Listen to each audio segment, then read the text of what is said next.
Welcome to பிரியமான சமையலறையில் பிரியா. இன்றைக்கி ஒரு சூப்பரான ரெசிபி தான் பார்க்க போகிறோம். கும்பகோணத்தில் ஃபேமஸான ரெசிப்பியில் ஒன்று இந்த கடப்பா.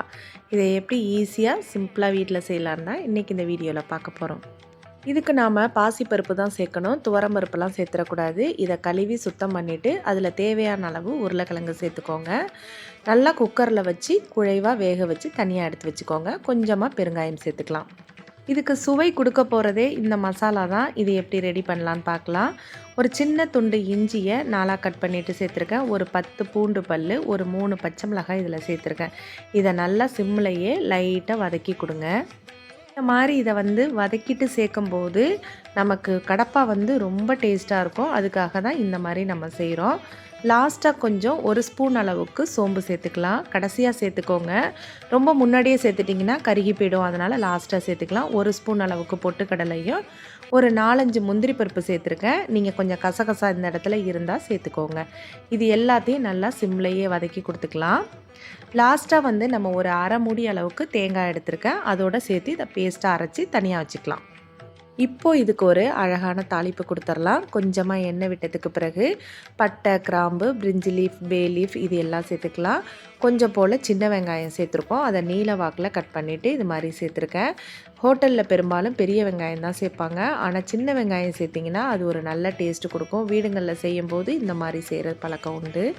ஒரு தக்காளியை நீல வாக்கில் கட் பண்ணிவிட்டு இந்த மாதிரி சேர்த்துருக்கேன். ஒரு பச்சை மிளகாய் சேர்த்துருக்கேன். நம்ம ஏற்கனவே பேஸ்ட்டாக அரைக்கிறதுக்கு பச்சை மிளகாய் சேர்த்துருக்கோம். அதனால் நான் 1 போல் சேர்த்துருக்கேன். கொஞ்சமாக கருவேப்பிலை சேர்த்துருக்கேன். இப்போது நம்ம வேக வச்சுருக்க பருப்பையும் உருளைக்கிழங்கையும் இதோட சேர்த்துடலாம். இதில் குறிப்பாக சொல்லணுன்னா பருப்பில் மஞ்சத்தூள் போட்டு வேக வச்சிடக்கூடாது. கடப்பா எப்போவுமே வெள்ளை கலரில் தான் இருக்கணும். அதனால் ஒயிட்டாக இருக்கிறதுக்காக நம்ம வெறும் ப்ளைனாக விட்டுறணும். அந்த தக்காளியில் உள்ள லைட்டான கலர் தான் இதில் வரணுமே தவிர மஞ்சத்தூள் சேர்த்துடக்கூடாது. அப்போ கடப்பாவோட கலரே சேஞ்ச் ஆகிடும். கடப்பானுங்கிறது ஒயிட் கலரில் இருக்கிறது, அதனால் அதை சேர்க்க வேணாம். கொஞ்சம் போல் உப்பு சேர்த்துருக்கோம். அப்புறம் பார்த்திங்கன்னா நிறைய பேர் இந்த கடப்பா வைக்கும்போது டிஃப்ரெண்ட்டாக வைக்கிறேனுங்கிற பேரில் கொஞ்சம் கரம் மசாலா போடுவாங்க. அடுத்தது பட்டாணி சேர்ப்பாங்க, கேரட்டு சேர்ப்பாங்க, அடுத்தது பீன்ஸு சேர்ப்பாங்க. இதெல்லாம் எதுவுமே சேர்த்துடக்கூடாது. கடப்பானுங்கிறது லைட்டாக ஒயிட் கலரில் உருளைக்கிழங்கு மட்டும்தான் சேர்க்கணும். வேறு எதுவுமே சேர்த்துடக்கூடாது. டோட்டலாக அது குருமா போல் ஒரு டேஸ்ட் வந்துடும். அதனால் இந்த மாதிரி சேர்த்துக்கோங்க. காய்கறிகள் வேறு எதுவுமே சேர்க்கக்கூடாது. உருளைக்கிழங்கும் பாசிப்பருப்பும் மட்டும்தான் இருக்கணும். இப்போ நம்ம அரைச்ச பேஸ்ட்டை இதோட நம்ம சேர்த்துருக்கோம். தேவையான அளவு மிக்ஸி ஜாரில் இருந்த தண்ணியையும் நான் இதில் சேர்த்துக்கிட்டேன். இப்போது நான் ஒரு கைப்பிடி அளவுக்கு மல்லி இலைகளை சேர்த்துருக்கேன்.